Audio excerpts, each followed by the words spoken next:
right, welcome, gents, ladies. First off, I'm gonna just wave to everybody. Nick back here is Nick Harvey. He's our new Assistant Director of Athletic Communications. Today is his first day, so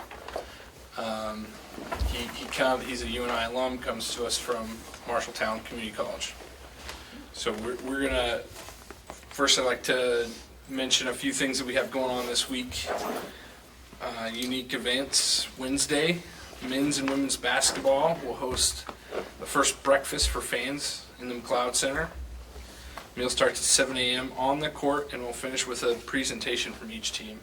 So a good opportunity for fans to interact with players and coaches and really get to know their basketball teams ahead of the season. Later that night, the women's basketball team will be on hand at Peppers, signing autographs, meeting lane with diners from 7 to 8:30. Softball close out their fall season with the annual hit-a-thon event at the Robinson Dresser Sports Complex off 12th Street. Home run derby style event is free to attend.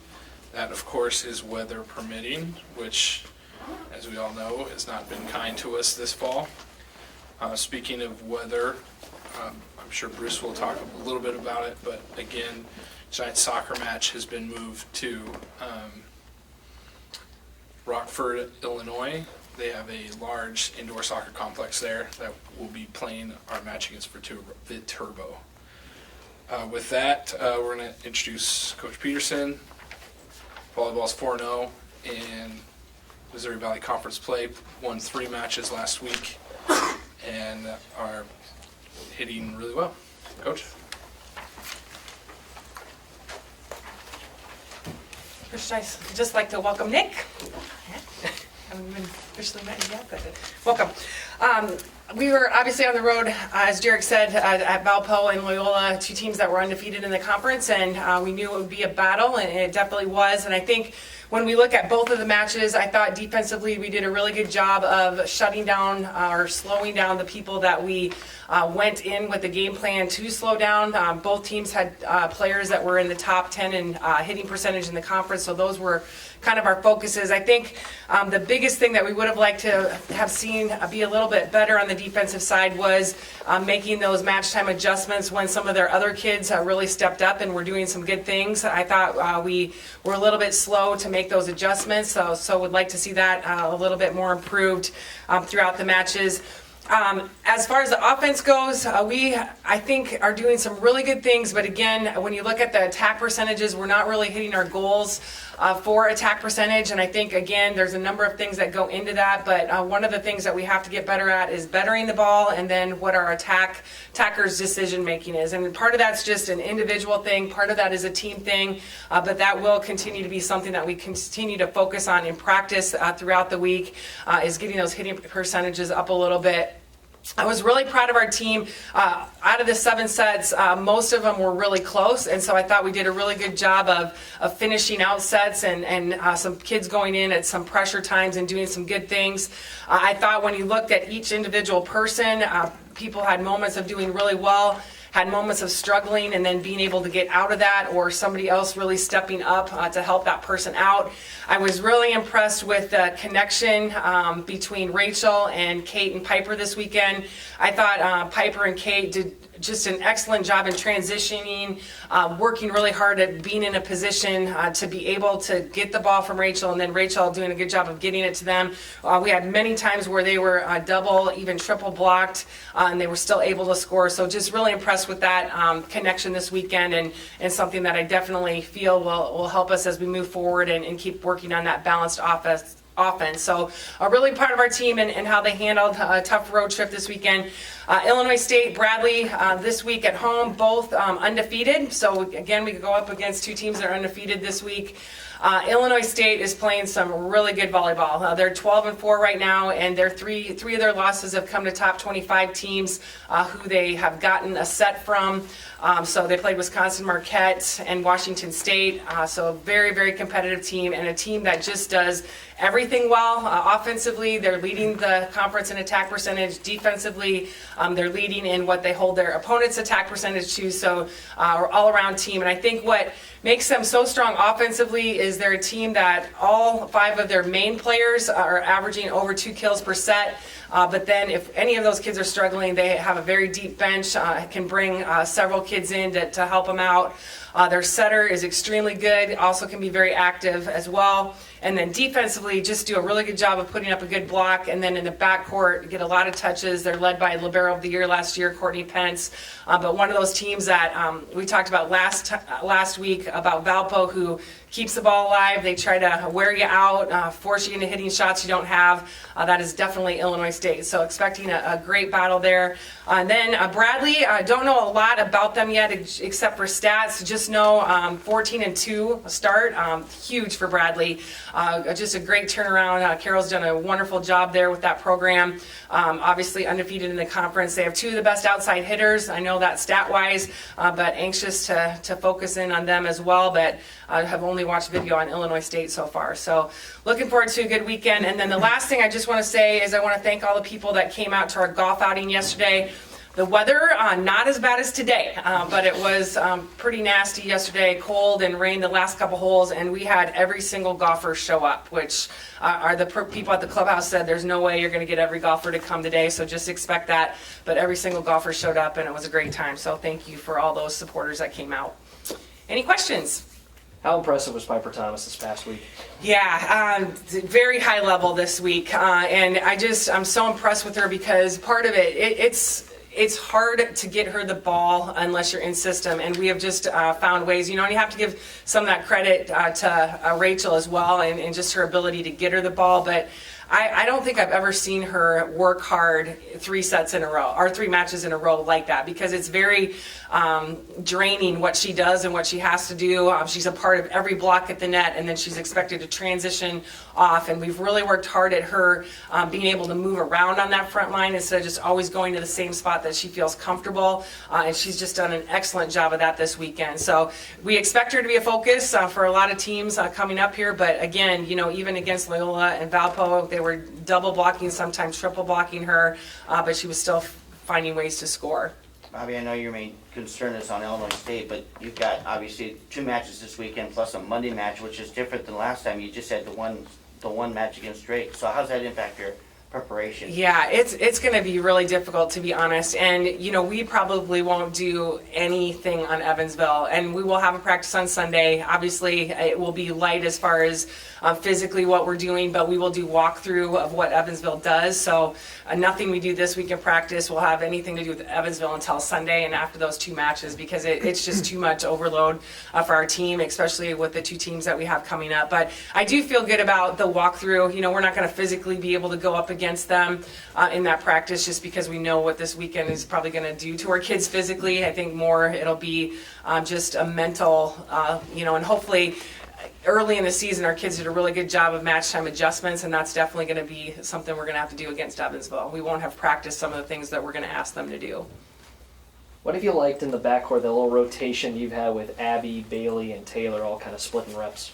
I think, first of all, that it's just gives us some flexibility. We're going to go with that for a little while. I don't know if that's something we'll do the entire season, but it gives those 3 kids the opportunity to play different positions. We'll even look at playing Taylor a little bit middle back coming up this weekend as well. So that gives us some flexibility when somebody's struggling in that position. I think, serve receive has been a little bit of an issue for us this year. I think it's giving those 3 kids the opportunity to step up and show what they can do in the serve receive side. Same thing with the serve. We're kind of up and down with our serve, and all 3 of them are getting the opportunity to get some match time reps for that. So I think it's definitely allowing us a lot of flexibility. I think all 3 of them have handled it very well, because sometimes it's a little tough, but I think also knowing that you're going to play 2 out of the first 3 sets, we've kind of made that a thing right now.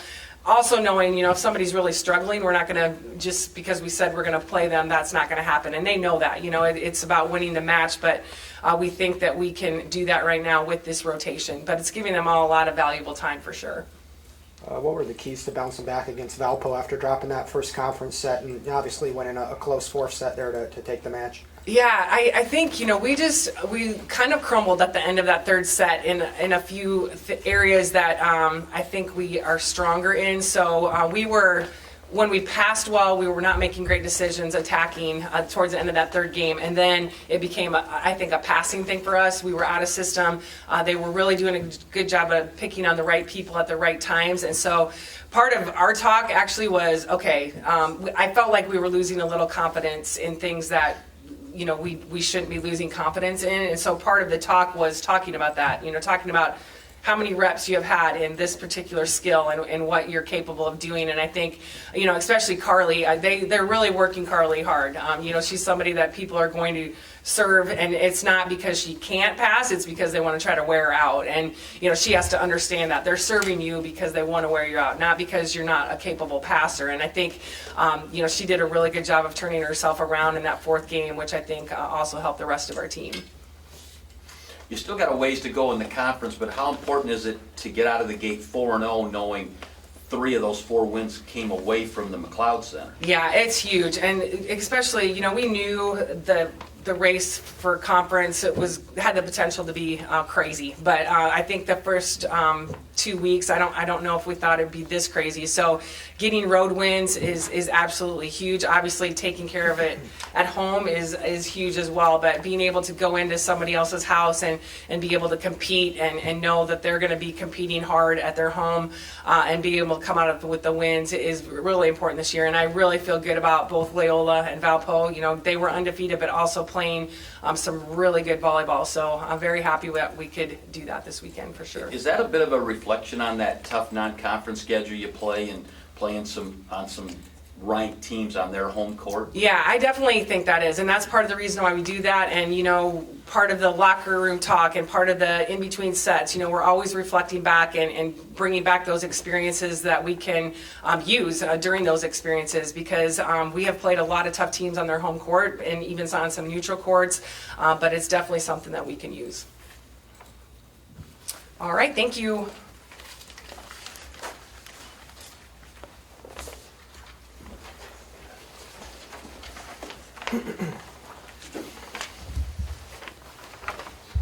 All right, we're going to move on to cross country. Coach Paulson, they're coming off of a split weekend where they were the younger kids went to just up the road. The older kids went to Minnesota, the Minnesota Invitational. Walcott had a top 15 finish. Both teams go to Bradley this weekend for the second time this year to the Pink Classic. Coach.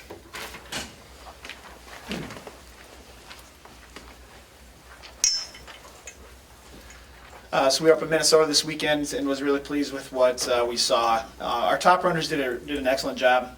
Like week in, week out, they're starting to become very reliable up front with Michaela Cole on the women's side and Walcott on the men's side. But what I was really excited to see was kind of the group behind them as far as what they were able to do. The improvements they made this week was huge for us going forward as far as what we're going to try to be able to do at the conference meets here in 3 weeks. And so Gabby Skopek had a great race on the women's side, as did Lucy Conroy. She really stepped up in a big way, and I think seeing her run with confidence again is going to be big for our program. And so what she was able to do was fantastic. CJ May on the men's side had a really good race for us as well, back to where he needs to be a good place to move forward from.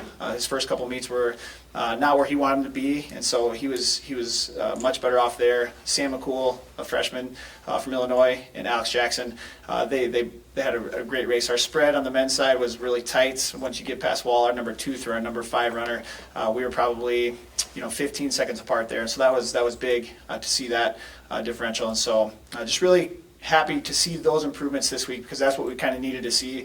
A really tough course up there. We saw a lot of really good teams, and so it was a good test for our program.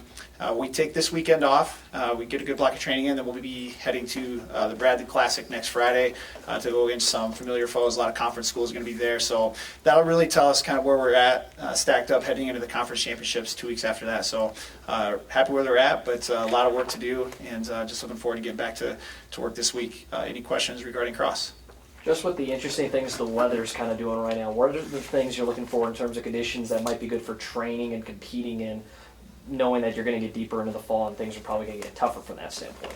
Yeah, so you just kind of got to roll with it. And so I think the hardest part with all the weather has just been trying to find good places to train. A lot of the places we try to go to, they're just flooded. We can't get into. And so we've been doing a lot of training on gravel roads just west of town on 12th Street. Head out there, and it's nice and hilly. Gravel's good footing, and it stays pretty manageable as far as the wetness goes. And so we drive them out, drop them off, and they run back in. And so we just get creative with ways things are. And cross country as well as sports, you start the season, it's, our first meet at Iowa is 90 degrees. And then by the end of the season, we're running, it might be in the 20s. And so Midwest kids are tough though. They got it figured out, and we'll just, take it for what it's worth. And if we can run this, we can run anything.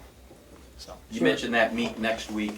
That'll tell you where your team's at. Where do you think your team's at right now?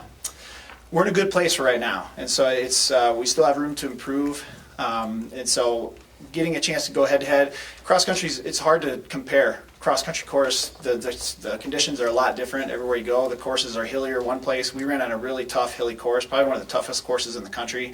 And then there's some other courses that run flat, and if it's not rained very much, the ground is firm. And so you're able to run a lot faster. If it's been rainy and wet, it's a lot softer, and so you don't get as good a return off the ground coming back up. And so comparing times is a dangerous thing in cross country. And once you get head to head, that's where you have to kind of see where you're at. And so next week I think we'll probably see Bradley, Drake, Indiana State. We'll see a lot of the schools that are going to be in that top half of the conference. They'll be there. So we'll definitely be looking forward to getting after it there. That course you're competing on in a couple weeks, is that the same as the MVC championship course or a different one there in Peoria? Yeah, this one will be the Missouri Valley Conference championship course, and also the regional championship course that we'll see again after that. So we're set now to go three competitions in a row heading to Bradley, and we'll be very familiar with that course. And it's a good course, runs fast. It's on a golf course. Usually drainage is good, so if there's a lot of rain, it usually helps us out there too. So should be an excellent venue. How big an advantage is that in the sport of cross country to know the course and have run it a couple of times? It's big. I mean, it's just like playing, in a familiar arena. In football or basketball, it's just all the curves, the tangents to take, where the little dips are, the footing, all that stuff. And so any chance you get familiar with the course is going to be beneficial. So that should help us out heading down championship time. All right, go Panthers.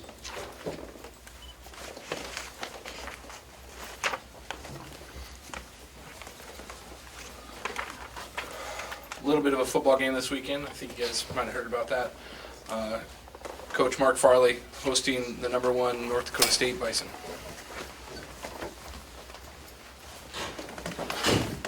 Go ahead, guys. Go ahead. Talk about your defensive effort the other night. 9 straight quarters now without allowing a point. Was pleased with our defense. Went back and watched it on film, and they progressed. We've kind of evolved since that open day. And defense, they bent. They got inside our 40 a couple times and then missed the field goal the other night. But defensively, we got turnovers when we needed them, and have been fairly consistent the last 2 games. Where has some of that really good improvement come, though? Has it been in personnel changes? Has it been in scheme? Probably a little with bit. the improvement of the defense. I'd probably say both. We changed. I think when we moved Corby to nickel and moved some defensive linemen around inside, not big moves, but those were a little bit more methodical moves. But putting Corby at the safety, AJ at the rover, and then Brecky playing the free safety, I think has made us more consistent in our play, and we fit their talents. Their talents fit their position better for what they're doing. And then they progressed. They got better the second time they played the position instead of the first time. So there's a lot of work to do. We're not nearly ready for North Dakota State with this group yet, but they made progress from Hampton to Indiana State. What are the challenges for the defense this coming weekend with what they'll face? Oh, like anything, it's we all know North Dakota State is a very physical football team, and that'll be a part of this game.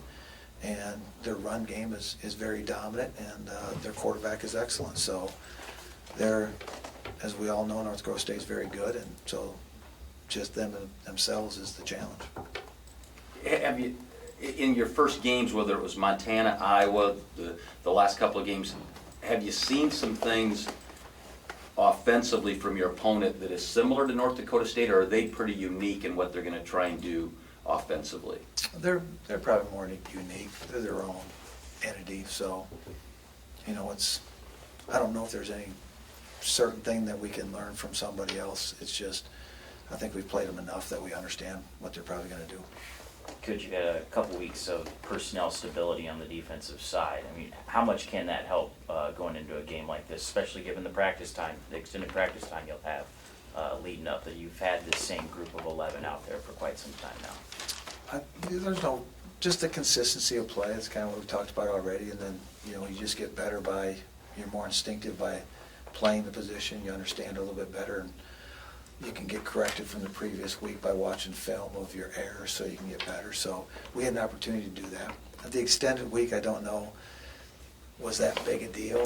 I mean, as far as the injury standpoint, it's a factor. As far as the scheme standpoint, I don't think it's no factor, because you played Thursday night, you got home at midnight, and you had class the next day on a Friday, and you must give them a day off, and our day off was Saturday. So they must have that day. This week's day off was Sunday. So ultimately they had the weekend off. So as far as scheming and getting ready that way, no advantage. As far as getting healthy, you know, the ankle injuries we had like that, it did give you a couple more days. So it's a small deal, but I think it's be more applied for the injury guys. Speaking of injuries, what can you tell us on the injury front, and in particular guys like Aaron Graham, Jake Hartford, guys we know have been down for a while? Hartford will not play. He'll probably be out for the next 4 weeks, so he's off the table for a while. And then the rest of them, I think, will always come in here and say they're questionable. Even the guys that played last week, I have not seen them since Friday, and gotten the report, so I see a lot of questionables on the report. Nobody is out per se right now, but there's a lot of, you know, we'll wait and see today. They probably won't practice today, and then, but the week really doesn't start till tomorrow when you get into Tuesday, Wednesday, Thursday routine. Talk a little bit about North Coast Easton Stick a little bit. I mean, this is a guy, he hasn't killed you. He's only thrown for 370 yards in 3 career games against you guys, but it seems like when he needs to make a play, that's what happens. Like, is it important that you got to play 3 downs? It seems like, you know, on 3rd down, you'll have him 3rd and 9 and he'll make a run, or he'll make the short pass. What makes him so good, I guess? He's a winner. He makes plays when he needs to. I mean, it's very similar to all the quarterbacks they've had there. When you go back and look at it, it's their offense that moves the chains, and Easton he has the capability of getting out of the pocket and beating you with his feet, and I think that's what makes him the most dangerous. Let alone running the offense. The offense is what you're trying to defend. When you play Easton Stick to the offense, I think he has the ability to get loose when you do have everything covered well, that he can get away. And even when you get a rush, he can get away. And I think that's what makes him dynamic and successful. Seems like in years past, Coach, in this matchup with North Dakota State, controlling the clock, time of possession has been a big part of having success. Coming off of the running performance that your team had against Indiana State, like 260 yards rushing, how good do you feel about the ability to control the clock and be productive with your running game? Well, I felt good at Indiana State after the game was over. You know, during the situation, you don't know what that control is or if it's going to happen again. So I think each game will play out differently. Granted, you would love to have time of possession in your favor, but if you watch North Dakota State, your opponent, they're #1 in time of possession year after year after year. It's their system, and their system is such that they go to a huddle. They're very methodical in what they do, but the time of possession, they limit the number of plays your offense gets, and yet they're very, with the way they run the football and what they do on offense, they consume the clock as well. So the time of possession for them is, there's a reason your opponent is usually #1. They're always in top 5, if not top 3 every year in time of possession since the beginning of football. So it's one of those things you got to deal with, and that's why time of possession for your offense is critical, so you're not out there on defense all day long. Is it a typical North Dakota State defense again this year, or have you seen something that they're a little different, or? No, you could probably break them down like we did. There is, I don't see a whole lot of difference. This is North Dakota State football. They're very successful at what they do, and I don't see a lot of changes. There's different players doing different things, but it's very much the same from what I've seen on film anyway. With having Saturday off, did you sit and watch that SDSU North Dakota State game? Did you track it at all, or? I did not watch that game. I knew I was going to get it on film, so I did not watch it in real time. And no, I did not. Did some other things that day, but did not watch that game. Coach, I already asked you about the continuity that's started to develop on defense with your offensive line, especially in comparison to what happened last year. You've been able to run the same 5 starters out every game. What can you just say about that unit so far, and what seems to be a steady build for them as the season has gone along in terms of their production? The defensive line? Offensive line. Offensive line? Yeah. Oh, the offensive line is, I'm very pleased with the progress and the people we have on the offensive line. I thought to date we have progressed week to week. I think they were probably the ones that were developed the most during that camp series from when they walked in the door on August 1st to where they're at today. Even more so go back to spring ball to where they're at today. I think they have made consistent, steady progression, and I see, when I watch positions, I really watch for habits, and I see good habits in our line. I see consistent footwork. Errors are made, but I see them attempting to do the techniques that they work on every day in their individual as much as what they work on during our scout periods, because they're doing it the same way. And if they're doing it the same way, they're getting better. And then I can see the teaching, let's put it that way. So personnel-wise, I think Twait and Jackson Scott Brown are great leaders in the group. I think Ezra has taken the reins at the center and really took that to heart to make it his own. And he's a good connection with Twait and Jackson Scott Brown. Ellis, he's came so far. He's the young guy in the group. He's came so far, and he's progressed talent-wise each week that he's played. And then Spencer's gotten better each game that he's played. Because you got to remember, Ellis and Spencer, their experience is pretty lean compared to the other guys on the football team. And the right side has really came a long ways in comparison to the left side in the last 3 weeks. And that's just because they played a lot, and I see the consistency, but I see the communication is better, and the speed of play is better. But you also say you were pretty happy because I think Ellis had to come out in the second half there, and Tyler Putney I think came in and you didn't miss a beat. Was that happy to see that you have guys that you can put in and that group doesn't miss a beat? Yeah, if you even go back to the beginning of the season, I thought we had depth on offensive line as well. And when Ellis did go down, Putney went in. He's a redshirt senior, and he's probably the most improved offensive lineman we have from beginning of this season. I mean, he's played multiple positions. He's played a tackle for us. He played a guard for us. And his movement has gotten so much better, and his knowledge of what he's supposed to do and the technique to use it. That's why he's on the field. So, and he cares. He cares a lot about the university, our program, and what he does within his group. He takes it to heart. So that kind of gives him an edge too with how he plays. Is some of that too that you must be saying you're pleased with your new offensive line coach too, with the way these guys are playing in the line? I'm very pleased with Ryan. Ryan has done a great job for us. I watch him on the sideline. I listen to him on the field. And I always look to see how players respond. And he can get them to respond. He can get them to play. He has a great demeanor, and yet he can get on the field and actually show them how to do it as much as tell them how to do it. And I think we really needed that in the offensive line, because I see a great connection there from what I've seen, even as I'm watching him at Indiana State in the sideline. Those things are all visible to me, and I'm always taking notes in my head of what we need to do better and what's going very well, and have complimented him on that. I thought how he handles those guys during the game is just as important how he handles them on practice days. What's going to be important for Eli heading into this matchup? Throw it to the guys with our jerseys on, and pretty simple. He just, Eli just needs to stay in his lane. Okay, just stay in his lane, play the game that you've been taught to play, get the ball out on time, and you don't have to do anything extraordinary. I've always said you can make every throw. It's just go play the game the way you play it every day in the afternoon, and don't worry about who you play or where you play. And I think he's done that the last few weeks. So he's been much more consistent, much more calm. But this will be a test this week because they'll turn the heat up on him.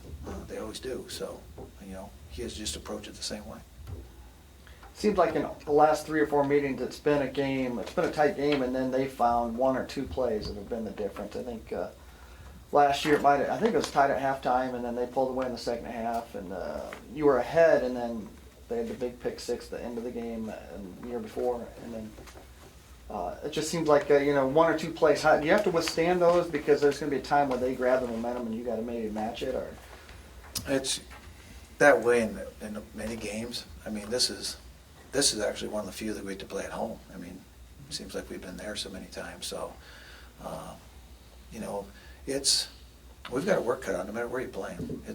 It'll be a challenge, and it is. It's a game of momentum, and they're the type of football team that how they play their offense and defense. They do it consistently week in and week out to people. It's a tight football game, and all 3 minutes later, it's like there's 2 different teams out there on the field. One has broken away in a sprint. So it's how this game plays out, I have no idea. I just know I just want to get to practice right now and figure this thing out. Anybody else? With that being said, you know what it's like playing in their dome and what their crowd's like. What kind of message would you send out to Panther fans about getting the #1 team and the defending champs in your house? What would you say to the Panther fans that come this Saturday? I don't think you have to say anything to them, honestly. I think they understand. And they're football savvy, they're football smart, and they know what to do and when to do it, and they know the tradition and the things that make this place roll. And it's always has been the people in the stands that make the dome what it is. It's not, it's them. So they know exactly what to do, and they know how to do it. In previous weeks, you've been a little bit critical of your receiving core. Did you see some improvement in that part against Indiana State, and what will you need out of your receivers? And that includes the tight ends too in the passing game for Eli to be successful. We got more consistent with the receivers the last 2 games. First 2 games were very inconsistent. Last 2 games, we were much more consistent catching the balls, making the tough catches, as well as blocking downfield. So their job is required to block #1 and catch the ball #2. And you can't fail at either of those 2 things. So those are the 2 things they became more consistent at doing. And as of last week, I mean, they were the ones that were really doing a great job blocking downfield for us and making those short runs into long runs. We probably had 2 or 3 runs last week longer than any run last year because of the blocking downfield. So those are the things we needed. And then Trevor was a big part of that too. We sprung him, but then Trevor had the breakaway to make something happen too. Speaking of that, Deion McShane, was it nice seeing prospects? I think the first 3 plays you went to and he dropped all 3 of those in that opening series, and you took him out of series. What was the message? Because he came back in, and I think he caught everything after that. I don't know if there's any great message. It was like, catch the ball. It's not, but really, he's a freshman, okay? He's just learning his routes. And we can't expect him to do too much, but yet he's a very good talent. So he had an opportunity for whatever reason, made those drops. So it doesn't hinge on one drop ball. Your career nor your season nor anything doesn't, the result of one intercept or one drop ball. That's been proven already 2 or 3 times this year. You may be taken out to go back in, but you're taken out just to get calm again, get back to yourself, and then go back and I wouldn't put you on the field unless I thought you could perform, whether it's Eli Dunn, Trevor Allen, or A.J. Allen, or Deion McShane. If we get off to a shaky start, you just need to gather yourself, gather your thoughts, gather your focus, and then go back out and perform. It's part of our game. It's what we do every day at practice, is try to create a little chaos and get it stirred up, and then bring them back to a calm where they can still make plays during chaos. And there'll probably be a lot of chaos. North Dakota State will create chaos. And how we handle that will be a big factor of it, and there'll be momentum swings like you just said. So how you handle that is part of experience, and that's what we're trying to teach in my practice, but that was Deion's experience from Indiana State, was 3 drop balls. It's not the end of the day. Gather yourself, go back in, and get back to what you do well, and that's catch and run, and he did that. I know we got 7 weeks left to go on the conference schedule, but how about week 1 where 2 top 10 ranked teams in our league go down, including Missouri State knocking off Illinois State? How crazy is the league going to be this year? There'll be a lot of chaos in the league, and that was a huge win by Missouri State. That was the one that was most noticed by myself, and have not seen that film or how it happened, but Illinois State beats Colorado State, Missouri State beats Illinois State, so it's interesting. So quite honestly, I couldn't even tell you the standings in our league. I haven't even looked at that stuff. When I do your radio show, I look at what happened last week. I'm more concerned about what we're trying to get done, because we've got our hands full right now every week, because we've got a very inexperienced group of players and coaches that I got to get ready for a North Dakota State team that, unless you've been in those battles, you really don't know what you're getting into. It's just another team that's number one. I shouldn't say it that way. It's the number one team. And you got coaches that have never coached against them. You got players that have never played against them. And so we got enough to do in the middle of the day without worrying about other teams. So I'm always pleased when you show me the standings on Thursday night. Anybody else? One last thing for me, just being around you for 18 years, I've always thought you love these weeks where you're taking on a big time opponent, you get them at home. Just how do you feel personally about this type of game and having the number 1 team come into your house and just the week of prep? Well, really the drive, the challenge. The drive is a challenge. You know, I said this, I tell the team that pressure is a privilege. And when you're in a situation, you know you're playing at the highest level if you feel the pressure, if you feel that challenge is that extreme. And that's really why, that's what I enjoy the most, is being in that, because you're playing at the highest level, and that's where you want to be. Instead of playing to play, you're actually playing at the highest level, and the team that's coming in is the number 1 team in the country, and rightly so. For all the years they've dominated, that it's that challenge, and it's that challenge to go get the coaches ready as much as to get the players ready, because that's our thing that we have to do here. And then you get to host it, that's more for the fans, okay? That's for them to experience the things that we get to experience once a year, if not twice a year, with North Dakota State. So it's always a big game, it's always a fun game, and it's always a stressful, challenging week. Anybody else? Thanks. You practice outside today? Pardon me? Practicing outside today? I was going to, but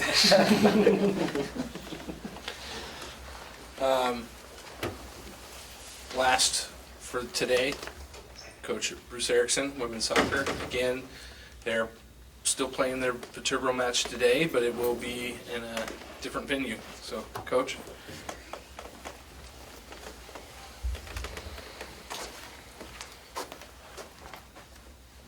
So another tough weekend for us.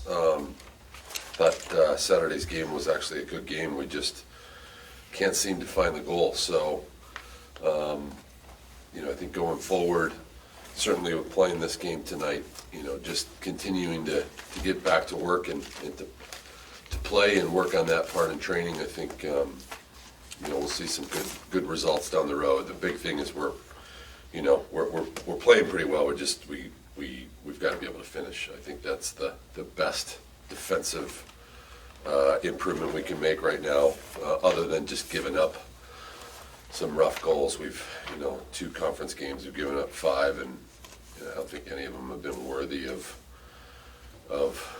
any kind of award for a quality goal. So we need to be a little bit more stingy and not give up some of these soft ones, but we've got to be able to put the ball in the back of the net. We had the better of the stats on the weekend and had 9 corner kicks, which was 9 more than we had the week before.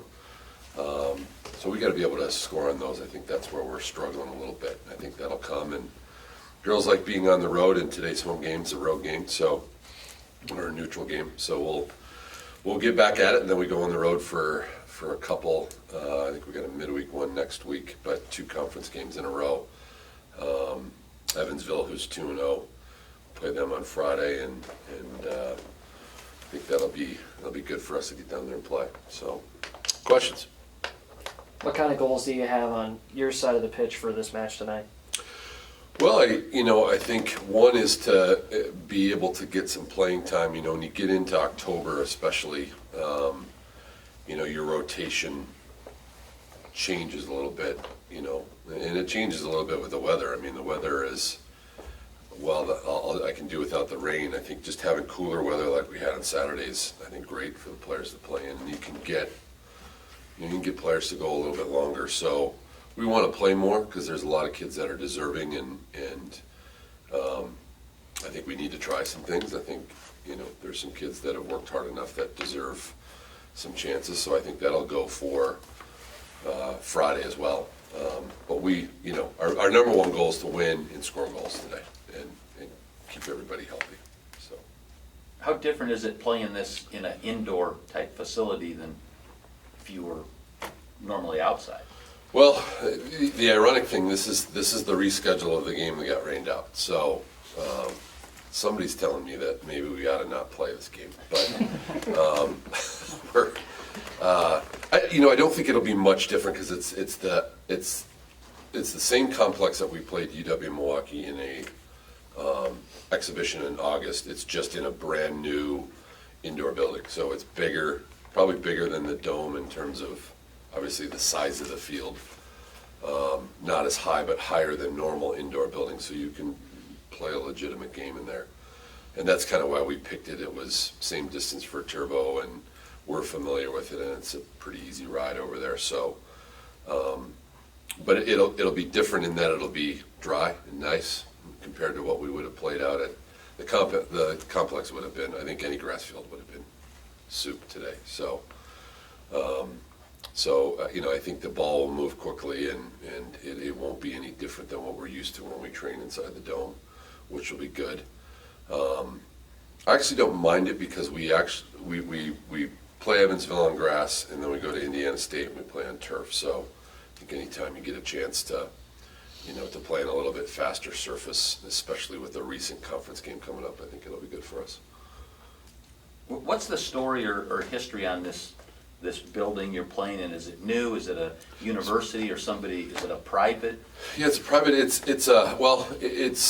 part of. So the U.S. Youth Soccer holds regionals there on occasion. It rotates. There's 4 regions. Region 2 is the Midwest, and I think as I've been a college coach in the last 20 years or so, it's probably been there 3 or 4 times. Just tons of soccer fields there in Rockford. They have kind of a semi-professional team that plays there, and so they have a smaller building that's attached to it that's your old-fashioned indoor soccer, where it's literally the hockey boards with turf inside, like they used to have. And they still have pro indoor soccer that way. And then they have a completely different building adjacent to it that's just a full field. So they get a lot of use out of it with local teams. I was surprised. Yesterday morning driving to practice, within 10 minutes we had it squared away. I couldn't believe it was open. Tonight I figured they're getting the same weather we're getting, that they'd probably be used by high school teams, or it's all purpose, so you can football can practice in there, baseball can throw around and hit in there. So it's a nice setup. It's got to be less than 2 years old, I think. But the complex itself is, I think it's city-owned, but it's gorgeous. So, and our girls are familiar with it, so that'll be good. All right, thank you.